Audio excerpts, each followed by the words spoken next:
One more question, Mr. President. By the way, it's a quarter of, guys, now, so I'm going to do this. If you answer me easy questions, I'll give you quick answers. There's an increasing concern, I think, among some Democrats that even if schools do continue to open, and I get that most of them are now open, Republicans will weaponize this narrative of you and other leading Democrats, allowing them to stay closed in the midterms next year. Obviously that issue has a lot of traction with suburban parents, as I think What we do you saw mean in allowing? Virginia. I'm confused by the question. I'm sorry. Well, could school reopenings or closures become a potent midterm issue for Republicans to win back the suburbs? Oh, I think it could be, but I hope in God that look, maybe I'm kidding myself, but as time goes on, the voter who is just trying to figure out, as I said, how to take care of their family, put 3 squares on the table, stay safe, be able to pay their mortgage or their rent, et cetera, is becoming much more informed on the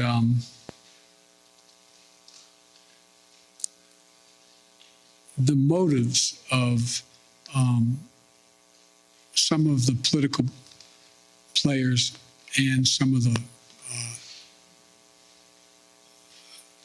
political parties. And I think that they are not going to be as susceptible to believing some of the outlandish things that have been said and continue to be said.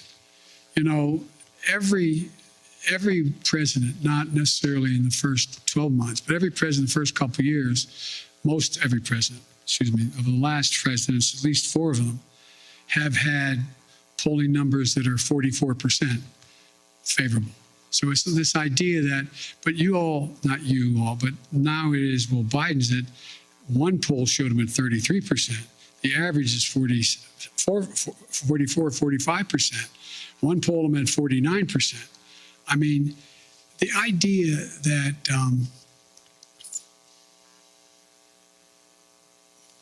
the American public are trying to sift their way through what's real and what's fake. And I don't think I've never seen a time when the political coverage, the choice of what political coverage the voter looks to has as much impact on as what they believe. They go to get reinforced in their views, whether it's MSNBC or whether it's Fox or whatever. I mean, and one of the things I find fascinating that's happening, and you all are dealing with it every day, and it will impact on how things move, is that a lot of the speculation in the polling data shows that the cables are heading south. They're losing viewership. No? Well, Fox is okay for a while, but it's not gaining. And a lot of the rest are predicted to be not very much in the mix in the next 4 to 5 years. I don't know whether that's true or not. But I do know that we have sort of put themselves in certain alleys.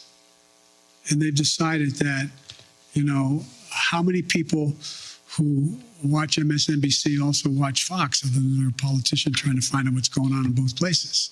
How many people, again, I'm no expert in any of this, but the fact is, I think you have to acknowledge that what gets covered now is necessarily a little bit different than what gets covered in the past.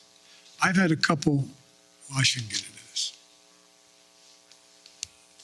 but the nature of the way things get covered has, in my observation over the years I've been involved in public life, changed. And it's changed because of everything from a thing called the internet. It's changed because of the way in which we have self-identified perspectives based on what channel you turn on, what network you look at, not network, what cable you look at, and it's never quite been like that. Anyway,